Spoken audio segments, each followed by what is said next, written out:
Welcome to Sula life. Sula ലൈഫിലേക്ക് എല്ലാവർക്കും സ്വാഗതം. ഇത് ഗീ എഗ് റോസ്റ്റ് ആട്ടാ. നല്ല ഇതൊക്കെ ഇട്ടിട്ട് ചേട്ടൻ്റെ സ്പെഷ്യൽ, ചേട്ടൻ്റെ സ്പെഷ്യൽ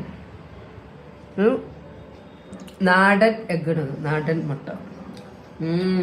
ടേസ്റ്റ് ചാട്ട് മസാലയും പെരിപെരിയും. സൂക്കോടെ വായിലെടുക്കാൻ വെള്ളം വന്നു തുടങ്ങി. അത് നോക്കുക ഇപ്പം കിട്ടുമെന്ന് വെച്ചാൽ. അപ്പം എല്ലാവരും ഒന്ന് ട്രൈ ചെയ്ത് നോക്കിക്കോ. അങ്ങനെ മുട്ടത് നാടൻ മുട്ട കേട്ടാ.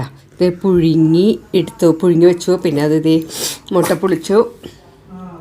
മുട്ടയൊക്കെ പൊളിച്ച് അതിൽ ചാട്ട് മസാല, പിന്നെ പെരിപിരി അതൊക്കെ ഇട്ടു. പെരിപിരി മസാലയൊക്കെ ഇട്ടു. പിന്നെ ചട്ടിയിൽ നെയ്യ് ഒഴിച്ചിട്ട് മുട്ടയൊക്കെ ഇങ്ങനെ റോസ്റ്റ് ചെയ്യാൻ വേണ്ടിയിട്ട് കമത്തി വയ്ക്കണം.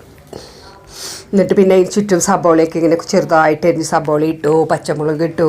പിന്നെ അതിൻ്റെ മുകളിലിട്ട് പിന്നെ മസാലകൾ ഇട്ടു, ചാട്ട് മസാലയും ഇതൊക്കെ ഇട്ടു. പിന്നെ ഇത് കൊത്തമല്ലി ഇട്ടു, പെരിപെരി മസാലയൊക്കെ ഇട്ടു.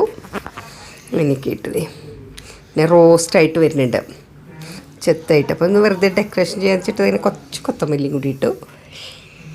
പിന്നെ ഇനി ഒന്ന് മറിച്ചിടും കേട്ടോ. അപ്പോൾ ഒരു വശം ഇതായിപ്പോൾ മറ്റേ വശത്തേക്ക് ഒന്ന് മറിച്ചിട്ടു. കഴിഞ്ഞ് നമ്മൾ പിന്നെ പ്ലേറ്റിലേക്ക് മാറ്റിയിരിക്കുന്നു.